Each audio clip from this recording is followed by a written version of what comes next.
सल्लल्लाहु अलैहि मुहम्मद व आले मुहम्मद।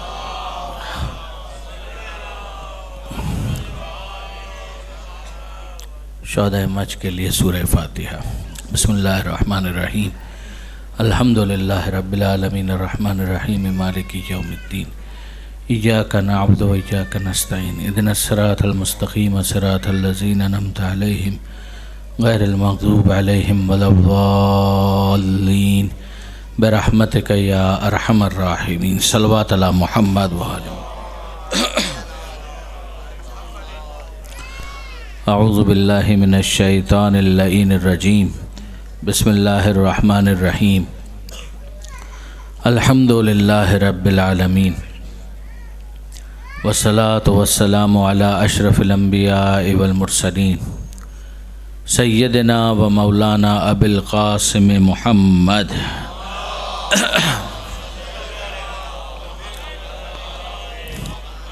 व अहले बैतिहि तय्यबीन अत्ताहिरीन अल-मासूमीन अल-मज़लूमीन अल-मुंतजबीन अल-मुंतखबीन अल-मयामीन ला सिय्यमा अल-इमाम अल-मुंतज़र वल हुज्जत अस्सानी अशर अल्लज़ीना अज़हबल्लाहु अन्हुमुर रिज्सा व तहहरहुम तत्हीरा।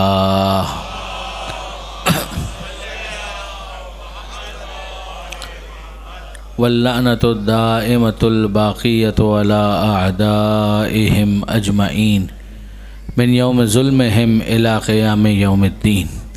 अल्लाहुम्मा इन्ना नरग़बु इलैका फ़ी दौलतिन करीमा तुइज़्ज़ु बिहल इस्लामा व अहलह व तुज़िल्लु बिहन निफ़ाक़ा व अहलह व तजअलुना फ़ीहा मिनद दुआति इला ताअतिक वल क़ादति इला सबीलिक व तरज़ुक़ुना बिहा करामतद दुनिया वल आखिरह। रब्बि इश्रह ली सदरी व यस्सिर ली अमरी वहलुल उक़दतम मिन लिसानी यफ़क़हू क़ौली वजअलनी ख़ालिसन लिवजहिकल करीम। या अल्लाह सल्लल्लाहु अला मुहम्मद व आले।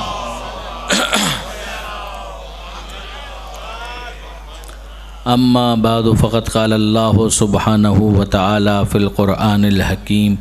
बिस्मिल्लाहिर रहमानिर रहीम। लक़द आतैना दाऊदा व सुलैमाना इल्मा। सल्लल्लाहु अला मुहम्मद व आले मुहम्मद।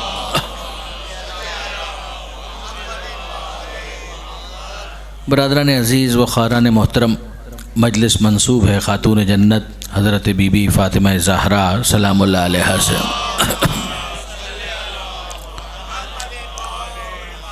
सरनामा कलाम में सूरह नमल की एक आयत की तिलावत का शरफ़ हासिल किया गया। सूरह नमल कुरान मजीद का 27वां सूरा है और अगर आप तरतीब के एतबार से देखें, सियाक़ और सिबाक़ के एतबार से देखें तो इससे पहले 26वां सूरा सूरह शोरा है और इसके बाद सूरह क़सस 28वां सूरा है। तो सूरह शोरा, सूरह नमल और फिर सूरह क़सस, और इन तीनों के दरमियान बहुत सारी चीज़ें मुश्तरक हैं। सूरह शोरा को सूरह शोरा इसलिए कहा गया कि उसके अख्तिताम पर परवरदिगार आलम ने शोरा का तज़किरा किया है और एक जनरल इम्प्रेशन ये है कि परवरदिगार आलम ने शोरा की मज़म्मत की है। ये बात अपनी हद तक, किसी हद तक दुरुस्त भी है, मगर हर शायर की परवरदिगार आलम ने मज़म्मत नहीं की है।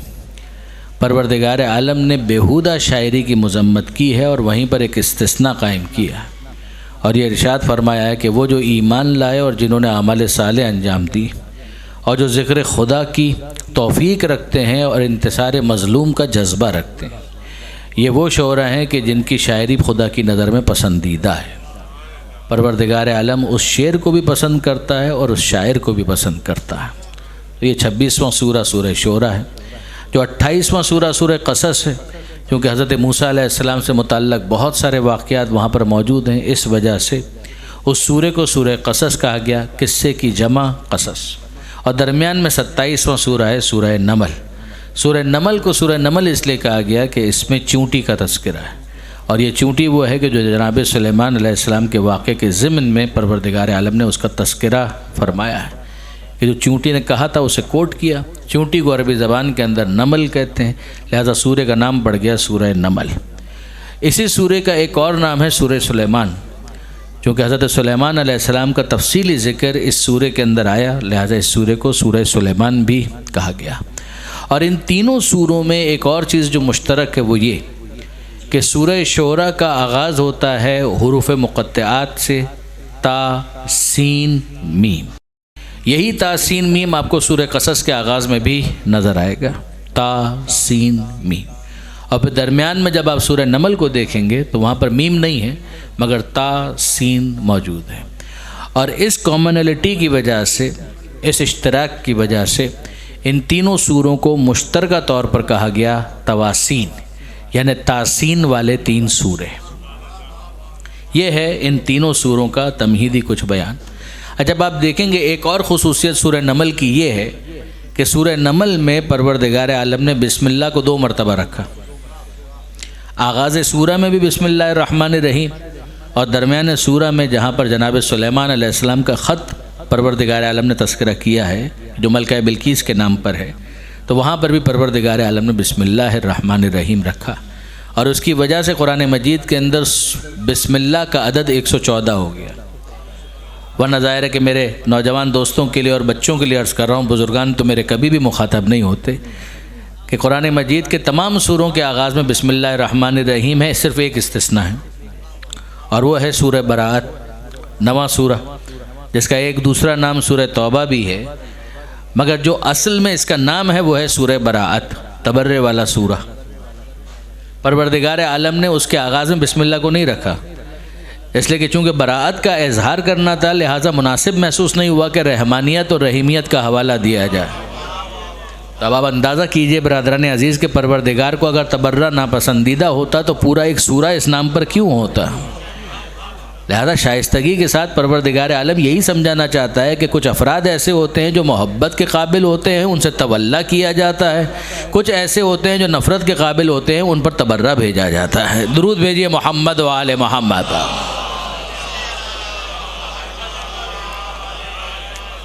शाइस्तगी के साथ, जाहिर है कि गालम गलोच की बात तो नहीं हो रही, लेकिन बहरहाल शाइस्तगी के साथ। और आप ख़ुद देखिए कुरान मजीद के अंदर परवरदिगार आलम ने क्या सूरह मसद में ये नहीं कहा तब्बत यदा अबी लहब व तब, कि टूट जाए अबू लहब के दोनों हाथ और वो हलाक हो जाए, तो कोई ये मोहब्बत का इजहार है? ज़ाहिर है कि ये तबर्रा ही का तरीक़ेकार है जो परवरदिगार ने सिखलाया है। और कुरान मजीद में दूसरे मकामात पर परवरदिगार ने कहा है कि जो इस दुनिया के अंदर काबिल तबर्रा हैं, अगर उन पर तबर्रा न भेजा जाए तो आखिरत में पछताना पड़ेगा कि काश हमने ऐलान बराअत कर दिया होता तो आज ना पछता रहे होते। दुरूद भेजिए मोहम्मद व आले मोहम्मद। ये जुमला तक है कि या लैतनी लम अत्तखिज़ फुलानन खलीला, कि काश मैंने दुनिया में फ़लाँ को अपना दोस्त न बनाया होता। तो आप गौर फरमाइए कि ये होता है कि कौन किससे क़ुर्बत रखता है, इसके असरात हैं, नताइज हैं कि जिनको क़यामत के मैदान में इंसान को भुगतना है। ये ज़िम्नन बात आ गई तो मैं अर्ज़ करूँ आपकी खिदमत में कि मौलाना अबुल कलाम आज़ाद, जो ज़ाहिर है कि शिया तो नहीं थे और बड़े चोटी के आलिम दीन थे, हिंदुस्तान की बहुत बड़ी शख्सियत, अलबत्ता वो तक़सीम हिंद के ख़िलाफ़ थे। ज़ाहिर है कि अहले इल्म तशरीफ़ फरमाए वो इस बात को जानते हैं, मगर मौलाना अबुल कलाम आज़ाद तफसीर में दीगर बहुत से मौज़ूआत पर उनको बड़ी कमांड और गिरफ्त थी। तो उन्होंने एक मज़मून लिखा था जिसका उन्वान था तवल्ला तबर्रा। मज़मून का उन्वान ही ये था, तवल्ला और तबर्रा। और उसमें उन्होंने एक जुमला लिखा जो ज़रबुल मिसल बन गया, और वो जुमला बड़ा खूबसूरत जुमला और वाक़ई आपके ज़ौक़ के भी बहुत नज़दीक है। और वो जुमला क्या था? उन्होंने उसके अंदर लिखा, क्योंकि पढ़े लिखे आदमी थे, कुरान मजीद को जानते थे, तो उन्होंने तबसरा किया। उन्होंने कहा कि भाई तय कीजिए, अगर हम ये तय कर लें कि हमें बुरों को भी अच्छा ही कहना है तो अच्छों के लिए हमारे पास कौन सा लफ्ज़ बाकी बचेगा? यानी इंसाफन इस एक जुमले में पूरे तवल्ला और तबर्रा को उन्होंने समझाया है कि अगर हमने ये तय कर लिया कि हम बुरों को भी अच्छा कहेंगे तो फिर अच्छों को कहने के लिए हमारे पास लफ्ज़ क्या बाकी बचेगा। यानी अगर आप मुझे इजाज़त दें तो मैं इसे खोल कर बयान करूं कि अगर हमने ये तय कर लिया कि हम ख़ाइन को भी अमीन कहेंगे तो फिर अमीन के लिए हमारे पास कौन सा लफ्ज़ बाकी बचेगा। अगर हमने तय कर लिया कि हम झूठे को भी सच्चा कहेंगे तो फिर सच्चे के लिए हमारे पास कौन सा लफ्ज़ बाकी बचेगा। और अगर हमने तय कर लिया कि हम फर्रार को भी कर्रार कहेंगे तो फिर कर्रार के लिए हमारे पास कौन सा लफ्ज़ बचेगा। दुरूद भेजिए मोहम्मद व आले मोहम्मद।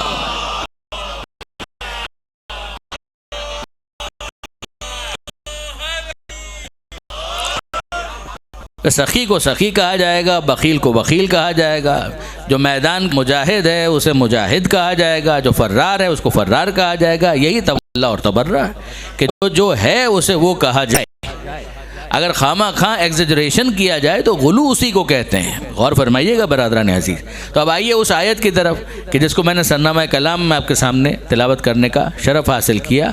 इसमें परवरदिगार आलम जनाब दाऊद और जनाब सुलेमान का तस्करा कर रहा है। ये दोनों बाप बेटे हैं और नबी भी हैं, सब जानते हैं। दाऊद अलैहिस्सलाम मारूफ नबी हैं, सुलेमान अलैहिस्सलाम मारूफ शख्सियत, बनी इसराइल के दो नबी और दोनों बाप बेटे। परवरदिगार आलम फरमाता है लक़द यकीनन आतईना हमने दिया दाऊदा व सुलेमाना, दाऊद को भी हमने दिया और सुलेमान को भी हमने दिया। मैं इस पर इसरार कर रहा हूँ कि परवरदिगार आलम अपनी तरफ मंसूब कर रहा है और कह रहा है कि इन दोनों को हमने दिया। क्या दिया? इल्मा। इन दोनों को हमने साहिब इल्म बनाया, इन दोनों को हमने इल्म अता किया। दाऊद को भी हमने इल्म अता किया, सुलेमान को भी हमने इल्म अता किया। और जब हमने इल्म उनको दिया तो उन्होंने क्या कहा? काला, उन दोनों ने कहा, तस्निया का सीगा है। काला अल्हम्दुलिल्लाहिल्लज़ी फ़ज़्ज़लना अला कसीरिम मिन इबादिहिल मोमिनीन, कि तमाम तारीफ़ें उस अल्लाह के लिए, शुक्र है उस परवरदिगार का कि जिसने हमको फ़जीलत दी अला कसीरिन मिन इबादिहिल मोमिनीन, अपने बंदों में से मोमिनीन की कसीर तादाद पर हमको फ़जीलत अता की। अब ब्रदरान अज़ीज़ ज़रा इस एक आयत पर थोड़ी देर के लिए रुक कर गौर कीजिए कि इस एक आयत ने कितने मसाइल को हल किया। एक मसला तो ये कि अगर इंसान कभी नेमत हासिल करे तो शुक्र कैसे अदा करे। ज़बान से शुक्र अदा करने के लिए जो जामे तरीन कलिमा हो सकता है वो है अल्हम्दुलिल्लाह। ये खुद छठे इमाम जाफ़र सादिक़ अलैहिस्सलातु वस्सलाम,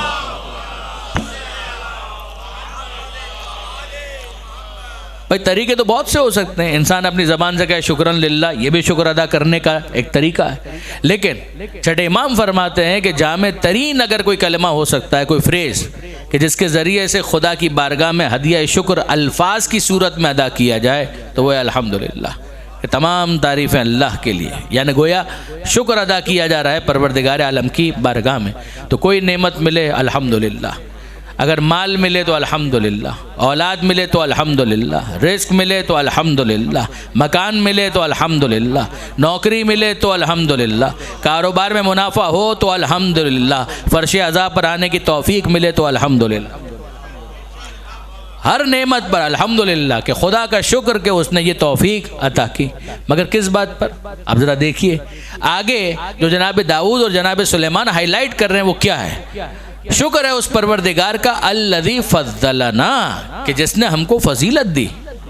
ए दाऊद, ए सुलेमान, ये आप अपनी फ़जीलत का इज़हार अपनी ज़बान से कर रहे हैं। यानी बाद अफराद पर यह गिना गुजरता है कि ये कैसे हो सकता है कि किसी शख्स को कोई फ़जीलत मिले और फिर वो अपनी ज़बान से उसका इज़हार भी करे। बरादरान अज़ीज़, फ़र्द में फ़र्क रहता है, अंदाज़ बदल जाता है। एक वो शख्स है कि जो अपनी फ़जीलत का इज़हार इसलिए कर रहा होता है कि वो सुपीरियॉरिटी कॉम्प्लेक्स में मुब्तला है, वो तकब्बुर का शिकार है। और एक वो शख्स है कि खुदा की तरफ मंसूब करके अपनी फ़जीलत का इजहार इसलिए कर रहा होता है ताकि दूसरे उससे इस्तिफ़ादा कर सकें।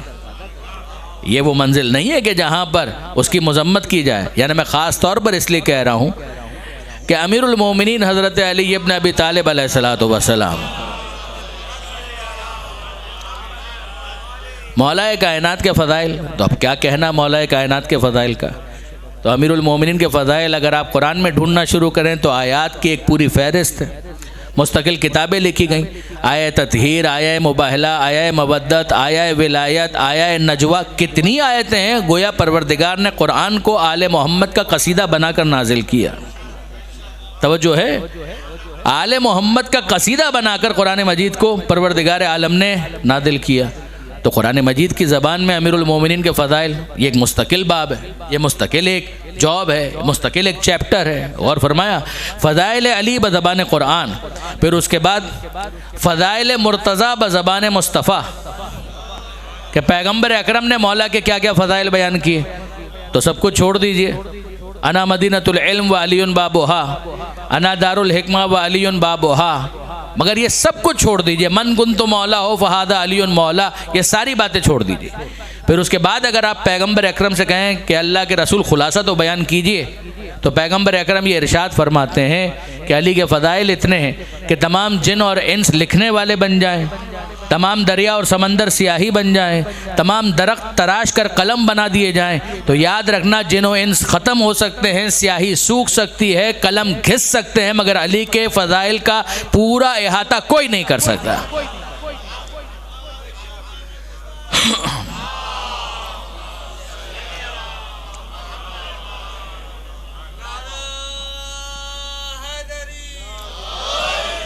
तो फ़ज़ाइल मुर्तज़ा बज़बान क़ुरान ये तो ठीक है, फ़ज़ाइल मुर्तज़ा बज़बान मुस्तफ़ा ये भी ठीक है, फ़ज़ाइल अमीरुल मोमिनीन बज़बान आले मोहम्मद ये भी ठीक है।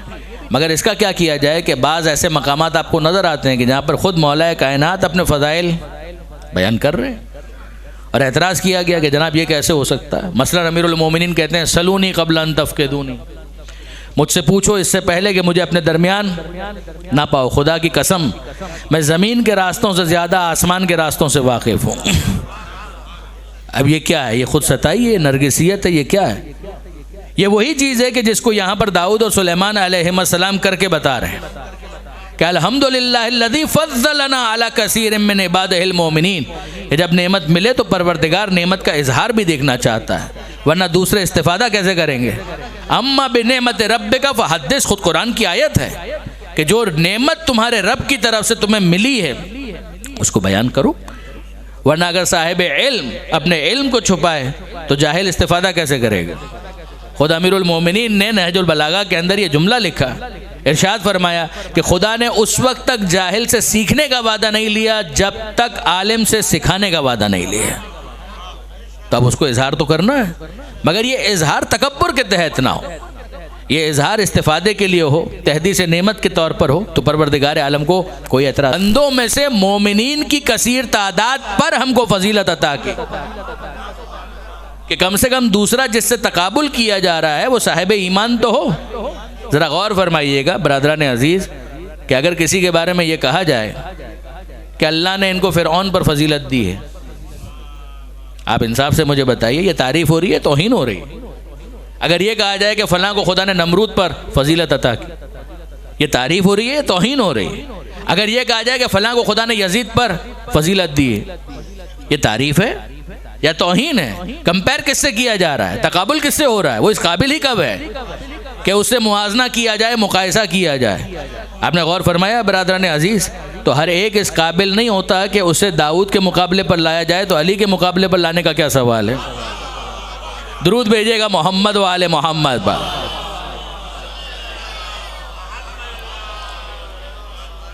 और यहाँ पर यह भी गौर तलब है कि जब साहिबा ने ईमान की बात की, मोमिनीन की एक कसीर तादाद पर, आप ज़रा लफ्ज़ों के इंतखाब को अप्रिशिएट कीजिए कि जनाब दाऊद और जनाब सुलेमान क्या कह रहे हैं। वो ये नहीं कह रहे कि हमको फजीलत दी बंदों में से तमाम मोमिनीन पर, तमाम पर नहीं। ये दाऊद और सुलेमान भी जानते हैं अल्हम्दुलिल्लाहिल्लज़ी फ़ज़्ज़लना अला कसीरिन, अपने बंदों में से मोमिनीन की कसीर तादाद पर हमको फजीलत दी। इसका मतलब क्या है? दाऊद भी जानते हैं, सुलेमान भी जानते हैं कि एक ऐसा गिरोह है कि जो हमसे भी अफजल है, एक ऐसा गिरोह ज़रूर है कि जो हमसे भी अफजल है। अब वो गिरोह कौन सा है? मैं आपको दावत फ़िक्र देता हूँ कि आप खुद सोचिए बरादरान अजीज़ कि अगर दाऊद और सुलेमान रसूल हैं तो मुरसल हुए, जो मुरसल होते हैं वो गिरोह मुरसलीन में होते हैं, तो गिरोह मुरसलीन से वो यकीनन अफजल होगा जो सैयदुल मुरसलीन है। और अगर तकाबुल मोमिनीन से हो रहा है तो जो अमीरुल मोमिनीन होगा वो भी यकीनन इनसे अफजल होगा। और अगर पैगंबर किसी को कहे बज़अतुम मिन्नी कि ये मेरा टुकड़ा है, तो जो कुल का हुक्म होगा वही जुज़ का हुक्म होगा। दुरूद भेजिए मोहम्मद व आले मोहम्मद।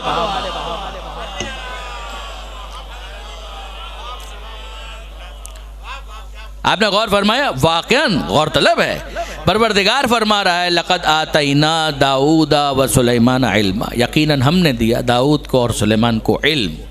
उन्होंने कहा अल्हम्दुलिल्लाह, शुक्र है खुदा का, अल्लज़ी फ़ज़्ज़लना, कि जिसने हमको फजीलत दी, सब पर नहीं, अला कसीरिन मिन इबादिहिल मोमिनीन, मोमिन बंदों की कसीर तादाद पर हमको फजीलत अता की। अब उसके बाद आयत दूसरी आयत से मुत्तसिल होती है और अब परवरदिगार आलम इरशाद फरमाता है वह वरसा सुलेमानो दाऊदा।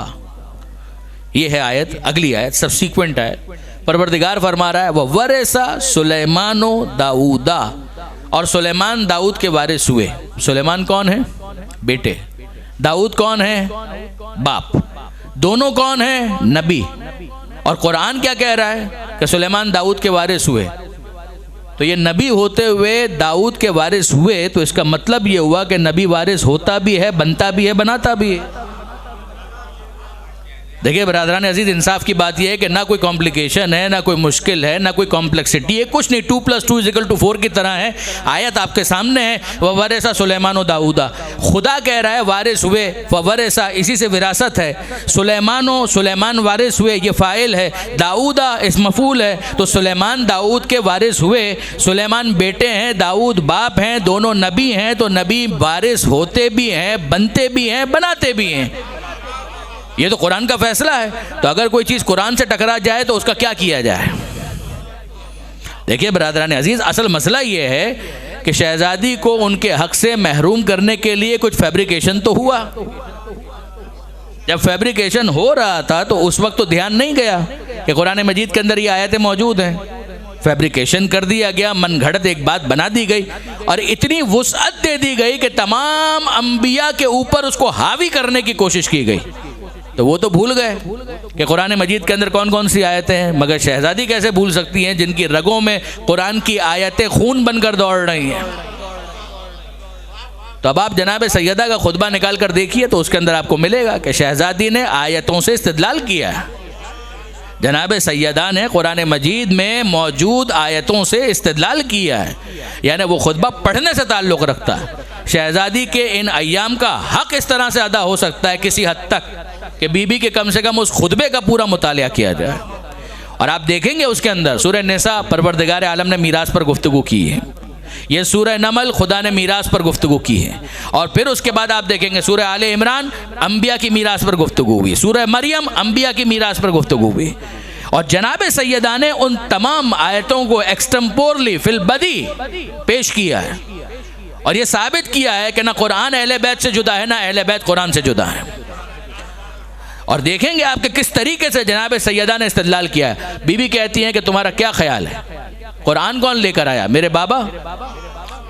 ये जो तुम कह रहे हो वो किससे मंसूब कर रहे हो? मेरे बाबा से। तो तुम्हारा क्या ख्याल है, मेरे बाबा कुरान के खिलाफ कोई बात करेंगे? क्या मेरे बाबा कुरान के खिलाफ कोई बात करेंगे? तुम कह रहे हो कि नहनु माशरल अंबिया ला नरिस वला नूरिस मा तरकना हो सदका, कि हम गुरोए अंबिया न वारिस होते हैं न वारिस बनाते हैं, जो हम छोड़ जाएं वो सब सदका है। जनाब सैयदा कह रहे हैं कि तुम्हारा क्या ख्याल है, मेरे बाबा कुरान के खिलाफ कोई बात करेंगे? यानी यहाँ पर मैं अर्ज़ करूँ अपने नौजवान दोस्तों के लिए, उसूल फ़िक़्ह का कायदा है कि अगर कोई चीज़ कुरान के मुसल्लमा उसूल से टकरा जाए तो उसे दीवार पर मार दिया जाएगा। ये कहकर नहीं कि है तो हदीस मगर हम कबूल नहीं करते, जी नहीं। अगर कोई चीज़ कुरान के दिए हुए कायदे से टकरा जाए इसका मतलब वो हदीस ही नहीं है, वो मन घड़त है, वो इफ्तिरा है। आपने गौर फरमाया बरादरान अजीज, ये उसूल फ़िक़्ह का मुसल्लम कायदा है। नामुमकिन है कि कोई चीज़ कुरान के मुसल्लमा कायदे के साथ टकरा जाए। गौर फरमाया आपने।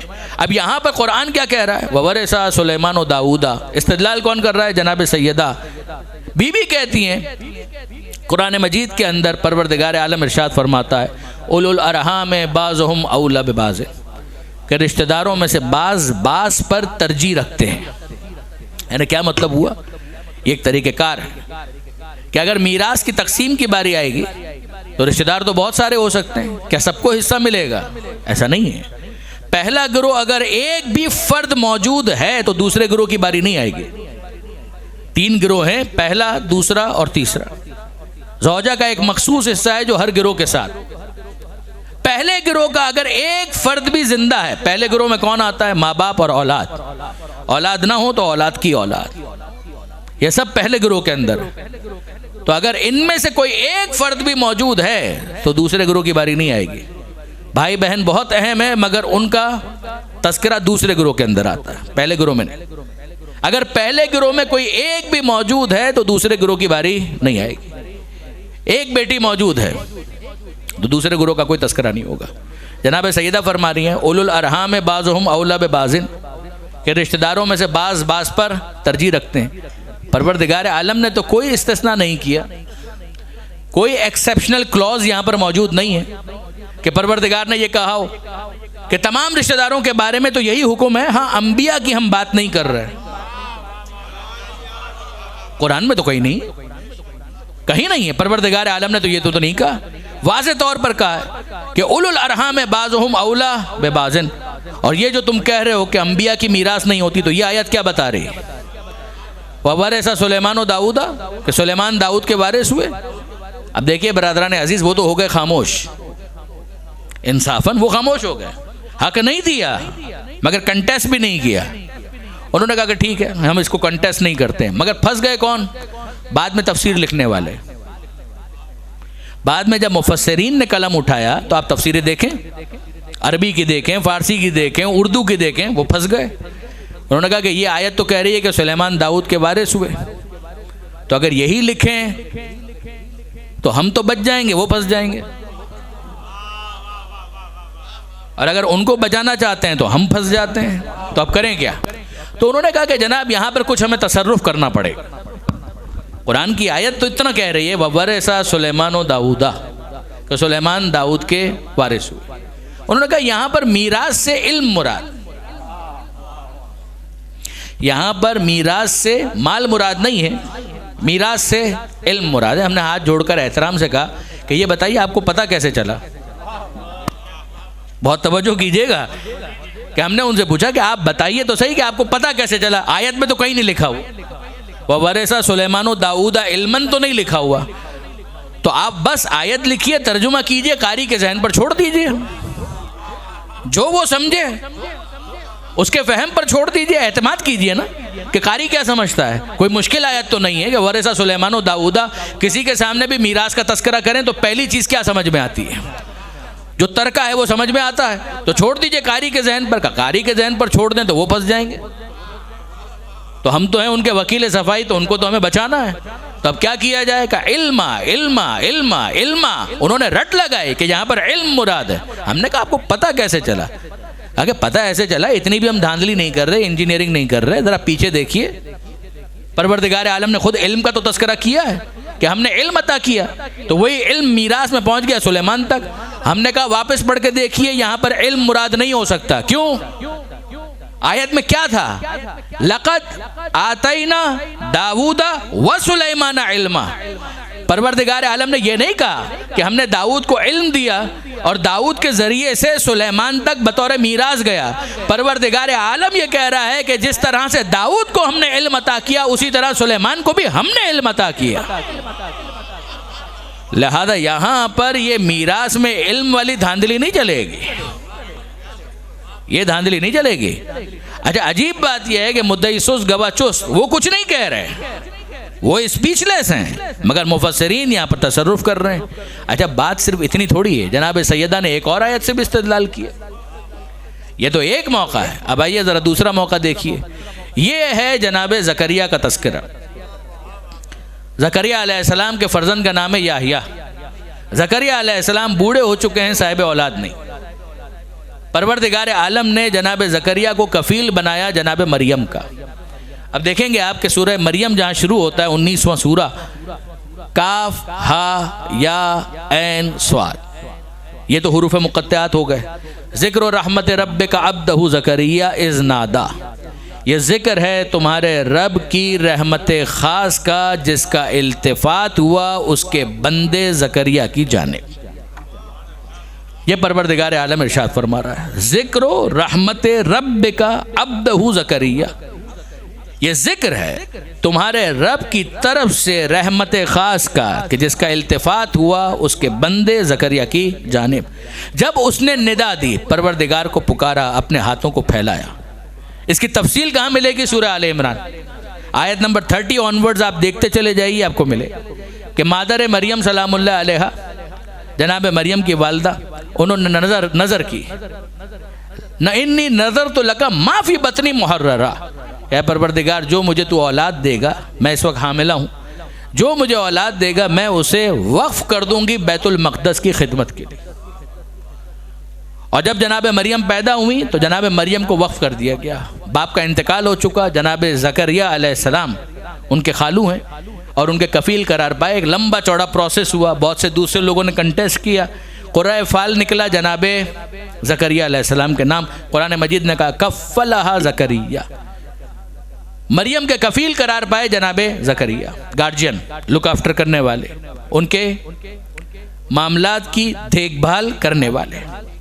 अब कुरान मजीद कहता है कुल्लमा दखला अलैहा ज़करियल महराब, जब जनाब ज़करिया दाखिल हुए महराब में जहाँ पर जनाब मरियम मसरूफ़ इबादत थी, वजदा इंदहा रिस्कन, तो जनाब ज़करिया ने मरियम के पास सलामुल्लाह अलैहा, क्या कहना उस बीबी का जिसका तज़किरा कुरान मजीद ने गैर मामूली अल्फाज में किया है, उम्मुहु सिद्दीक़ा, और क्या अल्फाज हैं। तो परवरदिगार फरमा रहा है कुल्लमा दखला अलैहा ज़करियल महराबा, जब जनाब ज़करिया महराब में दाखिल हुए मरियम सलामुल्लाह अलैहा के पास, वजदा इंदहा रिस्कन, तो जनाब ज़करिया ने वहाँ पर रिस्क देखा, मेवे और बेमौसम के मेवे, बेमौसम के फल, यानी बाकायदा तफासिर के अंदर सराहत आई कि फ़ाक़िहत शिताए फ़िस्सैब व फ़ाक़िहत सैब फ़िश्शिता, सर्दी में गर्मी के फल और गर्मी में सर्दी के फल।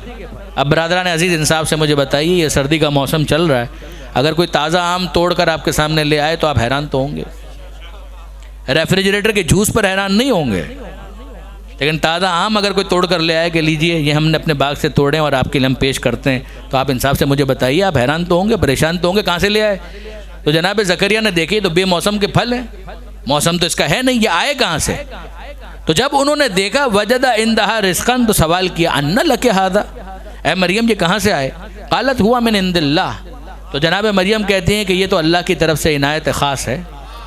इन्नल्लाह यर्ज़ुक़ु मन यशाअ बग़ैर हिसाब, खुदा जिसे चाहे बग़ैर हिसाब रिस्क अता करे। तो एक और मसला भी हल हो गया कि अगर मरियम के लिए आसमान से दस्तरखान आ सकता है तो जो फ़ख्र मरियम है उसके लिए भी आ सकता है। यानी फिर हैरानी तो नहीं होनी चाहिए कि जनाब सैयदा के लिए कैसे आसमान से मायदा दस्तरखान नाजिल हो गया, क्या हैरानी है, वो फ़ख्र मरियम है तो आसमान से मायदा तो आ गया। अब हुनालिका दआ ज़करिया रब्बा, ये वो मंजिल थी जब जनाब ज़करिया ने अपने परवरदिगार से दुआ मांगी। और क्या दुआ मांगी, दिल में क्या एहसासात हैं, जज्बात हैं, क्या ख्वाहिश करवट ले रही कि जनाब ज़करिया सोचते हैं कि मौसम तो नहीं था और परवरदिगार ने फल भेज दिया। मौसम तो नहीं था मगर खुदा अला कुल्ल शाइन कदीर है, उसने फल भेज दिया तो मैं भी बूढ़ा हो चुका हूँ, औलाद का मौसम तो गुजर चुका, जवानी तो नहीं है, जवानी तो नहीं है, मेरी बीवी बांझ है, लेकिन बहरहाल परवरदिगार आलम जो बेमौसम के फल भेज सकता है, अगर बुढ़ापे में औलाद दे दे तो हैरत की क्या बात है। ये जनाब ज़करिया सलामुल्लाह अलैह उनके दिल की कैफियत, और उस मौके पर उन्होंने अपने हाथों को खुदा की बारगाह में बुलंद किया और कहने लगे, फरमाने लगे परवरदिगार आलम की बारगाह में, क्या परवरदिगार मेरी कैफियत क्या है। इन्नी वहनल अज़्मु वश्तअल रासु शैबा, मालिक मेरी हड्डियाँ कमज़ोर हो चुकी हैं। बुढ़ापे को डिपिक्ट कर रहे हैं, बुढ़ापे की मंजरकशी, क्या परवरदिगार वहनल अज़्मु, मेरी हड्डियाँ कमज़ोर हो चुकी हैं, वश्तअल रासु शैबा, और बुढ़ापे ने पूरी तरह से मुझे अपनी गिरफ्त में ले लिया है। मेरे बाल सफ़ेद हो चुके हैं, मेरी दाढ़ी में सफ़ेदी आ चुकी है, मेरे चेहरे पर झुर्रियाँ आ चुकी हैं, मेरी कमर ख़म हो चुकी है। ए परवरदिगार बज़ाहिर कोई इम्कान नहीं है, वकानत इमराती आखिरा, मेरी बीवी भी बांझ है, असबाब ज़ाहिरी के तहत औलाद का कोई इम्कान नहीं है, लेकिन ए परवरदिगार बात सिर्फ इतनी सी है कि लम अकुन बिदुआए का रब्बे शक़िया, मैं दुआ करने से तुझसे कभी भी मायूस नहीं हुआ। ए परवरदिगार मैं नाउमीद नहीं हूँ, मैं तेरी बारगाह में हाथ फैलाकर दुआ मांग रहा हूँ। दूसरी बात यह भी है कि इन्नी खिफ्तुल मवालिया, क्या परवरदिगार मुझे इस बात का भी खौफ है कि अगर मेरी औलाद नहीं हुई तो मेरी वारिस कोई नहीं होगा, और जब वारिस नहीं होगा तो किसी और को मेरी मीरास मिलेगी, और जब मीरास मिलेगी तो वो उसके साथ इंसाफ नहीं कर पाएंगे, उसको ज़ाया कर देंगे। तो ऐ परवरदिगार मेरी दुआ क्या है, हबली मिन लदुनका वलिया, मुझे अपने पास से वली बेटा अता कर।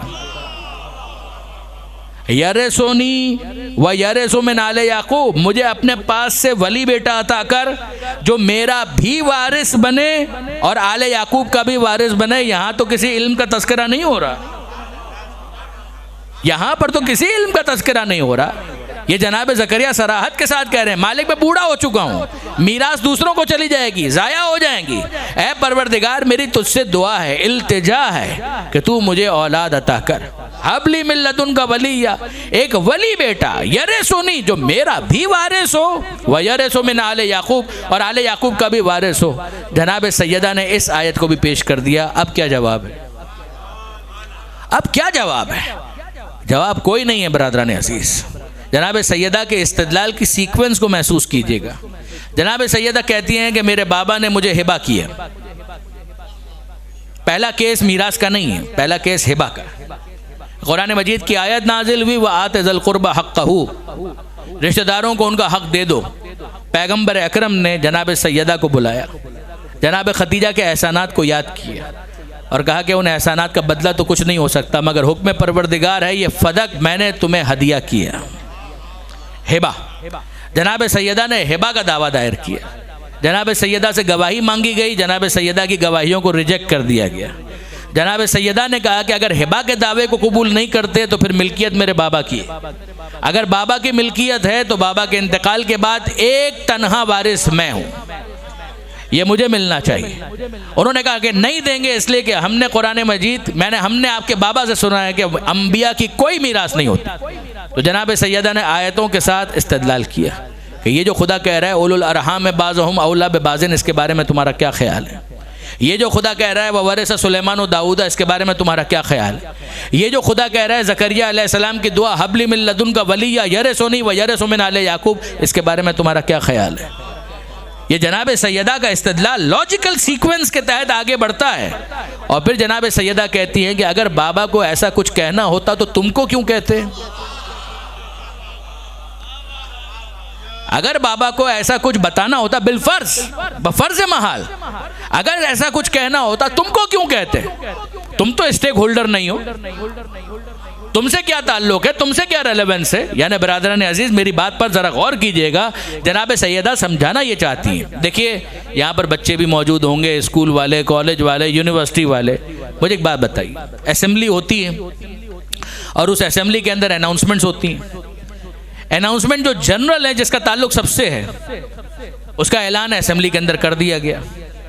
अगर एक अनाउंसमेंट स्पेसिफिक है क्लास 8 के लिए, उसका भी आप ऐलान कर दीजिए जनरल असेंबली के अंदर कि भाई सबके लिए ये अनाउंसमेंट है, और एक स्पेसिफिक अनाउंसमेंट है क्लास 8 के लिए, कर दीजिए असेंबली के अंदर। ये तो पॉसिबल है। मगर क्या ऐसा हो सकता है कि सब अपनी अपनी क्लासों के अंदर चले गए और जो क्लास 8 से खास अनाउंसमेंट है उसका ऐलान किया जाए क्लास 6 में? क्या ऐसा हो सकता है? क्लास 8 का अनाउंसमेंट अगर असेंबली में नहीं करना तो जाकर क्लास 8 में कीजिए। क्लास 6 में क्यों किया जाएगा? क्लास 6 में जाकर ये कहा जाए कि जनाब ये जनरल अनाउंसमेंट नहीं है क्लास 8 के लिए, मगर हम अनाउंसमेंट यहाँ पर कर रहे हैं। तो क्लास 6 वाले भी कहेंगे कि आप लोग अजीब हैं, जब अनाउंसमेंट स्पेसिफिक है क्लास 8 के लिए तो हमारे सामने क्यों ऐलान कर रहे हैं, उनको जाकर बताइए। तो जनाब सैयदा भी ये कह रही हैं कि जो बात स्कूल की असेंबली वाले जानते हैं, क्या तुमको समझ में नहीं आ रही है? एक उमूमी कानून है, अगर कोई उसका स्पेसिफिक एक्सेप्शनल क्लॉज होता तो जिससे मुताल्लक होता उसको तो बताया जाता, उसको नहीं बताया जा रहा और तुमको बताया जा रहा। तुमसे ताल्लुक क्या है इसका? आपने गौर फरमाया बरादरान अजीज? मैं अपने नौजवान दोस्तों से गुजारिश करूंगा कि इस सीक्वेंस के तहत इस पूरी बहस को समझने की कोशिश कीजिए कि जनाब सैयदा कहना क्या चाह रही हैं। जनाब सैयदा फरमा रही हैं कि अगर कहना होता बाबा को तो मुझे बताते, तुमको क्यों बताते? तुम्हारे साथ इसका ताल्लुक क्या है? यह जनाब सैयदा का इस्तिदलाल है। याद रखिएगा बरादरान अजीज की जनाब सैयदा ने भरपूर अंदाज अपना केस प्लीट किया है, पेश किया है। आप उसको पढ़िए। ख़ास तौर पर अल्लामा इब्न हसन नजफ़ी साहब अल्लाहु मक़ामहू का जो उर्दू तर्जुमा है वो बहुत आसान भी है, सादा भी है और वाक़अन अदबी एतबार से भी बहुत मजबूत तर्जुमा है। उसको आप पढ़िए। अगर आप इंटरनेट के ऊपर भी ढूंढेंगे तो आपको बाज़ वेबसाइट्स के ऊपर अल्लामा इब्न हसन नजफ़ी साहब का तर्जुमा मिल जाएगा। वाकई उसको पढ़ना चाहिए, बल्कि उसके ऊपर मुबाहिसा होना चाहिए, ग्रुप डिस्कशन होना चाहिए। बस बरादरान, मैं आपको इससे ज़्यादा जहमत नहीं दूंगा। बस ज़रा सोचिए और गौर कीजिए कि कर्ब की क्या कैफियत है, जनाब सैयदा के दिल का क्या हाल है कि ये नबी की बेटी है और आम बेटी नहीं है। जिसको पैगंबर अकरम ने कहा है बज़अतुम मिन्नी, ये मेरा टुकड़ा है। वो शहज़ादी है कि जिसके लिए पैगंबर अकरम ने कहा है कि फ़ातिमा तो बज़अतुम मिन्नी मन अग़ज़बहा फ़क़द अग़ज़बनी, जिसने ज़हरा को गज़बनाक किया उसने मुझे गज़बनाक किया। मन आज़ाहा फ़क़द आज़ानी, जिसने ज़हरा को अज़ियत दी उसने मुझे अज़ियत दी। इन्नल्लाह यरदा लिरिज़ाक़, ऐ फ़ातिमा अल्लाह तेरे राज़ी होने पर राज़ी होता है। व यग़ज़िबु लिग़ज़बिक, तेरे गज़बनाक होने पर खुदा गज़बनाक होता है। वो फ़ातिमा ज़हरा के जिसका एहतराम का ये आलम है, सही मुस्लिम की रिवायत है, कुल्लमा दखलत, कि जब कभी फ़ातिमा ज़हरा तशरीफ़ लाती पैगंबर अकरम बैठे नहीं रहते थे, कामा इलैहा, आगे खड़े होकर जनाब सैयदा की तरफ लपकते थे। रहबहा, उनको मरहबा कहते थे, उनके हाथों को अपने हाथों में लेते थे। कब्बलहा, फिर उसको बोसा देते थे, फिर लेकर आते थे और अजलसहा, वहाँ बिठाते थे जहाँ पैगंबर अकरम खुद तशरीफ़ फरमाते हैं। कभी इस रुख से सोचिए कि वो ज़हरा जिसके लिए रसूल खड़े हैं वही फ़ातिमा दरबार में खड़ी है। रोने के लिए तो ये एक जुमला काफ़ी है। वो ज़हरा जिसके एहतराम में रसूल खड़े हैं वो दरबार में खड़ी है और उम्मत बैठी हुई है। ये बेशर्मी नहीं है, ये बेहयाई नहीं है। देखिए अजीज़ान, मेरा बचपन खारदर में गुजरा, मैंने कई मजलिसों में ये बात कही। वहाँ पर 12 रबीउल अव्वल की मुनासिबत से एक ऐलान होता था, मुँह मुबारक की ज़ियारत। 12 रबीउल अव्वल बाज़ दूसरी तारीख़ों में और हिंदुस्तान में कई शहरों के अंदर ये तरीक़ेकार था, मुँह मुबारक की ज़ियारत। मुँह मुबारक यानी बाल। कौन सा बाल? कि जिसके बारे में इम्कान और एहतिमाल है कि शायद ये पैगंबर अकरम का बाल है। हतमी बात नहीं है, यकीनी बात नहीं है, मगर एक इम्कान के शायद ये पैगंबर अकरम का बाल है। तो एहतिमाम क्या है? एहतिमाम यह है कि बाकायदा लोग सफ़ बनाकर, कतार बनाकर खड़े रहते थे, हाथ बांधकर दुरूद पढ़ते रहते थे और एक एक करके उस बाल की ज़ियारत करते थे। क्या ये बाल पैगंबर अकरम का है? कहा कि नहीं, पैगंबर का नहीं है, मगर इम्कान तो है, शायद पैगंबर का हो। इस शायद के बाद निस्बत का इतना एहतराम, बाल का इतना एहतराम और आल का कोई एहतराम नहीं। वो फातिमा के जिसके लिए पैगंबर कह रहे मेरा टुकड़ा है, ये मेरा टुकड़ा है, उस फातिमा ज़हरा का क्या एहतराम किया। बाज़ मुनसिफ मिजाज उलमा अहले सुन्नत ने ये जुमला लिखा, कहा, उन्होंने कहा, मैं तो इसको भी माज़ल्ला के साथ कहता हूँ, यकीन जानिए कि मेरे हाथ कांपने लगते हैं, रोंगटे खड़े हो जाते हैं ये जुमला कोट करते हुए भी, कि फ़र्ज़ करो कि ज़हरा का हक़ नहीं था, फ़र्ज़ करें, मगर ये तो देखो कि मांग कौन रहा है।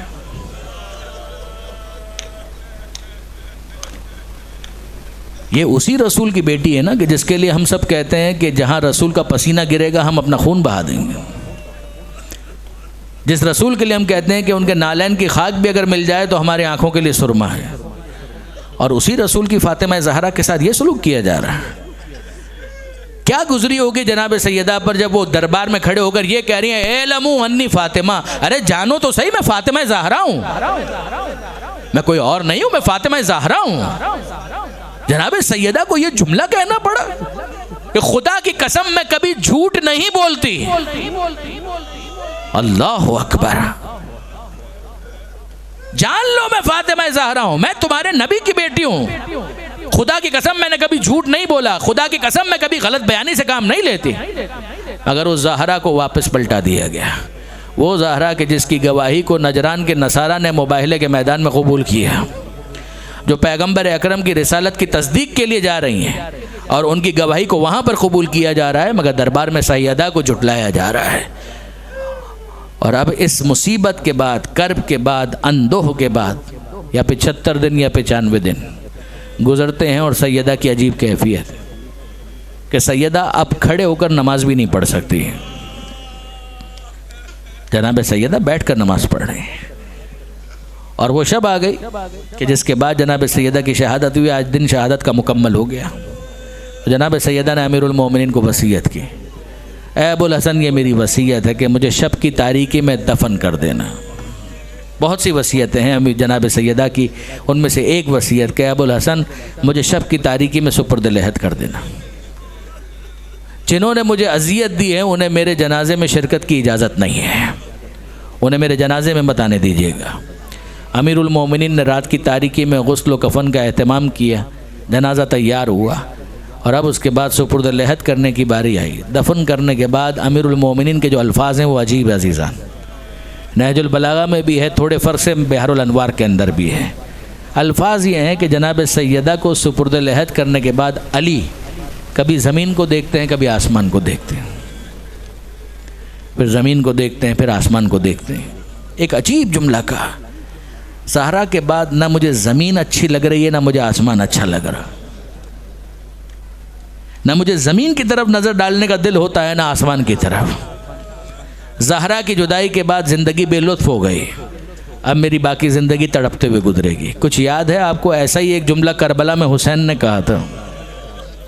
जब अली अकबर के लाशे पर आए थे तो हुसैन ने कहा था, वो अलग दुनिया बादकल अफ़ा, ऐ बेटा अली अकबर तेरे बाद जीने में कोई लुत्फ़ बाकी नहीं रहा, ज़िंदगी दुनिया पर खाक। बस ऐसी ही कैफियत अमीरुल मोमिनीन की हुई जनाब सैयदा को दफन करने के बाद। और फिर उसके बाद पैगंबर अकरम को मुखातब करके कहते हैं, ऐ अल्लाह के रसूल, फ़ातिमा आपकी अमानत थी जो हमारे पास बहुत कम अरसे रही। अल्लाह के रसूल ये अमानत आपके पास वापस चली गई। अल्लाह के रसूल ये अमानत आपके पास आ तो गई है, मगर एक काम ज़रूर कीजिएगा। ये अली कह रहे हैं, अल्लाह के रसूल अपनी फ़ातिमा से, अपनी नूर नज़र से, अपनी कुर्रतुल ऐन से, अपनी आँखों की ठंडक से ये ज़रूर पूछिएगा कि आपके बाद आपकी उम्मत ने ज़हरा के साथ क्या सलूक किए। अल्लाह के रसूल आप पूछेंगे तो ज़हरा आपको बताएंगी, अगर आप नहीं पूछेंगे तो नहीं बताएंगे, फिर अपना मामला अपने और खुदा के दरमियान रखेंगे। आयतुल्लाह वहीद खुरासानी कहते हैं कि गोया मौला ये कहना चाह रहे थे कि अल्लाह के रसूल पूरा तो मुझे भी नहीं बताया, अगर मुझे सब कुछ मालूम होता तो गुस्ल देते हुए अली चीख मार के ना रो रहे होते हैं। जब बाद में किसी ने पूछा तो अमीरुल मोमिनीन ने यही कहा ना कि जब मैंने ज़हरा का शिकस्ता पहलू देखा मैं खुद पर काबू ना रख सका, मैं धाड़े मार मार कर रोने लगा। तो मौला कह रहे हैं कि अल्लाह के रसूल अपनी ज़हरा से पूछिएगा ज़रूर, फ़ाफ़े बेहस सवाल वस्तक़बिर हल हाल, ये अल्फाज हैं, सवाल ज़रूर कीजिएगा कि आपके बाद आपकी उम्मत ने ज़हरा के साथ क्या सलूक किया। अब मैं आपसे कहता हूँ कि जब मौला कह रहे हैं तो उस आलम अरवा में जनाब सैयदा को सीने से लगाकर पैगम्बर अकरम ने पूछा होगा ना, ऐ मेरी फ़ातिमा बताओ तो सही मेरे बाद तुम पर क्या गुजरी। तो सैयदा क्या कहेंगी? शहज़ादी कहेंगी, बाबा ना घर बदला था ना दर बदला था। बाबा ना घर बदला था ना दर बदला था, घर भी वही घर था, दर भी वही दर था। ऐ बाबा आपको याद है ना जिस दरवाजे पर आप आकर कितने अरसे तक नमाज सुबह से पहले सलाम किया करते थे, अस्सलामु अलैकुम या अहले बैतिन नबुव्वा। बाबा उसके बाद आप आए ततहीर पढ़ा करते थे, इन्नमा युरीदुल्लाहु लियुज़हिबा अन्कुम अर्रिज्सा। ऐ बाबा आपकी आंखें बंद हुई, मैं तो इंतज़ार करती रह गई, कोई आएगा ताज़ियत करेगा, तसल्ली देगा, हमदर्दी के दो बोल बोलेगा, पुरसा देगा। बाबा पुरसा देने वाला तो कोई ना था, धमकी देने वाले बहुत से थे। ऐ बाबा धमकियां दी जा रही थी, अबुल हसन को बाहर निकालो वरना हम इस दरवाजे को आग लगा देंगे। बाबा किसी ने कहा भी तुम्हें मालूम है इस दर के पीछे ज़हरा मौजूद हैं, इस दर के पीछे हसन और हुसैन मौजूद हैं। वो आने वाला कहता हुआ अगर हैं तो हुआ करें। और बाबा फिर जब धमकी अमल में तब्दील हुई, आग लगाई गई, धुआं बुलंद हुआ, शोले भड़कते हुए दिखाई दिए। बाबा जब दरवाजे को लात मारकर गिराया गया तो आपकी ज़हरा कहाँ थी? बाबा मैं दरो दीवार के दरमियान अपने हिजाब को बचाने के लिए सिमटती चली गई। बाबा फिशार बढ़ता गया, मैं पिसती चली गई। बाबा मैं सिमटती चली गई, मैं पिसती चली गई। बाबा मुझ पर क्या गुजरी? मैंने फिजा को आवाज़ दी, या फिजा खुजीनी, ऐ फिजा मुझे संभाल, मेरा मोहसिन शहीद हो गया। बाबा मेरा मोहसिन ना बच सका, शहीद हो गया। ऐ बाबा उसके बाद शहर मदीना की गलियां थी और आपकी बेटी थी। बाबा मैं आप ही को तो पुकार रही रही थी, माजा अला मन शम्म तुरबत अहमदिन अल्लाह यशुम्म मदद ज़माने गवा लिया। ए बाबा, कोई आपकी कब्र की मट्टी एक बार सूंघ ले, वो ज़िंदगी भर किसी खुशबू का मोहताज नहीं होगा।